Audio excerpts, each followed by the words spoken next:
Really excited to demo some of the new cool functionality inside of our project information view.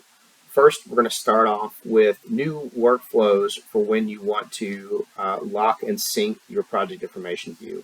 Now, if I want to come in and make a change, like paste a value, you're presented with a single dialog that will do everything for you, all the way from locking to syncing without having to come back in and manually do each step. So I'll just say lock spreadsheet.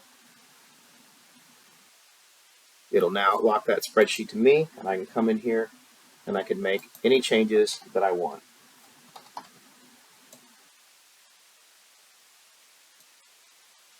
Another great thing that we've added is on the right-hand side, you can see you have all of your project properties. And there's quite a few, but a lot of jobs have even more. And one of the things that you can now do is sort on any of the fields. So I can sort here, I can sort on value or on notes.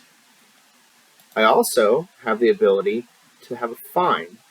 So I can click here, display the find dialog, and locate, for example, any property that has the word site in it instantly, enabling me to set the values and work with this without having to go through an extensive search process.